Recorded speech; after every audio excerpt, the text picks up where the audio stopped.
Yo, hey folks. Alright, so I want to not review a movie right now so much, but I just want to talk about one because it's one of my absolute favorite slasher films out there. It's from the early 80s. It is part of a franchise, but not too well known of a franchise. Not a lot of the mainstream public knows about it, except for us horror fans. And the absolute favorite film of mine, it's not my absolute favorite, but it's one of them. And for the reason of fun. And that's one of the main reasons, but here it goes. The Slumber Party Massacre. Boom! Okay? I love this cover, always have since I was a kid. Alright, and obviously you can tell I'm representing. Anyhow, so seriously. No, this is a damn fun slasher film that came out in 1982.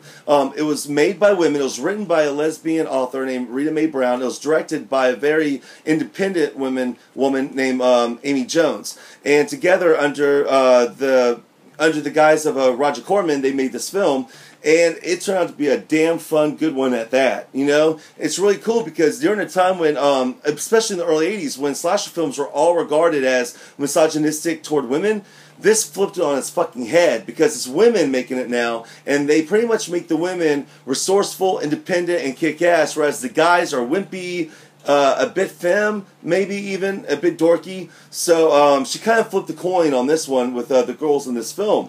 But the plot's pretty much, a paradigm of all slasher films. A girl is having a slumber party with her, inviting her basketball team friends over for the weekend while her parents are gone.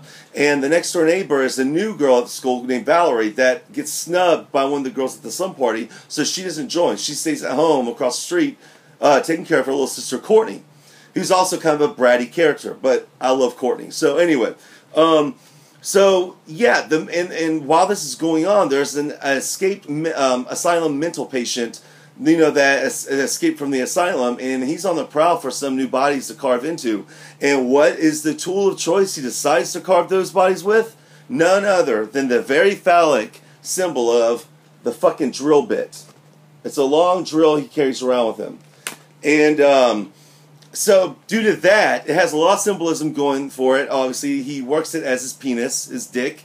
And also, it's kind of a bit terrifying for the women because it's also an undertone of being fearful of your first time. Like, the fear of losing your virginity or having sex. There's a lot of references to drills in this film.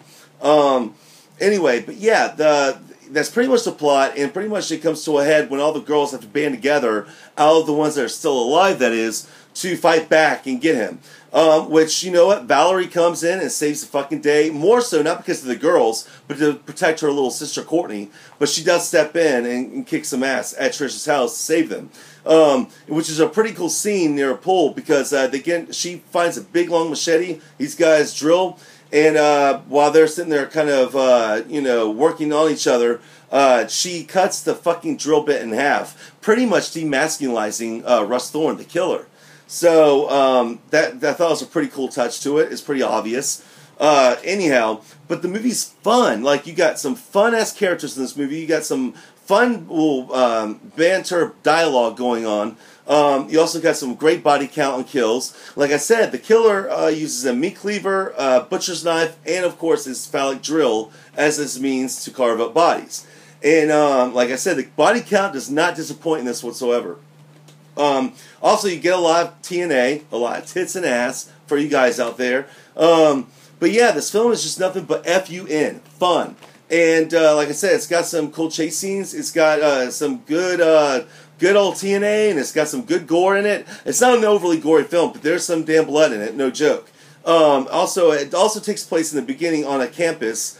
For those of you who like campus slash flicks, there's a whole chase scene inside a girl's locker room in the beginning. So, anyway, but yeah, this film is badass. And it's also got a lot of quirky moments in it.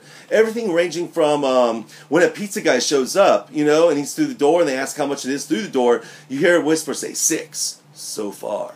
And then they open the door with the money, and boom, the fucking pizza guy has his eyes gouged out, and he's still holding the pizza, and he just falls dead to the floor. And they drag him inside and lock the door.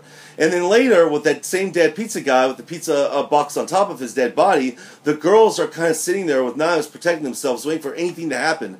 And Jackie, she, of course, is so fucking hungry that she pulls out a slice and starts eating it. And boy, does eating make Jackie feel best. I'm sure some of you will catch my comment on that. Anyhow, but moving along. So, there's a lot of quirky moments in this, but one of my also favorites is this. I'm a sucker for some cool foreshadowing in a slasher film, and this one has one. Where before all the carnage goes down, the girls are sitting around in the living room reading each other's horoscopes. And Diane, the one that's the bitchy slut of the group, she asks what her zodiac is, and they read it out loud, and it involves of getting ahead. And she makes a comment, and then another girl says, depending on whose head. Well, frankly enough, she happens to go outside to the car in the garage where her boyfriend's sitting waiting for her, and when she reaches to kiss him, guess what falls on her fucking lap? A head. So I thought that was fucking awesome foreshadowing. That's how I saw it anyways. But it was pretty quirky and fun nonetheless. So anyway, you got awesome synthesizer score to this, along with the plenty of kills, plenty of different weapons, and a lot of TNA, and just fun girls you want to hang with for the hour and a half this movie is. They're fun.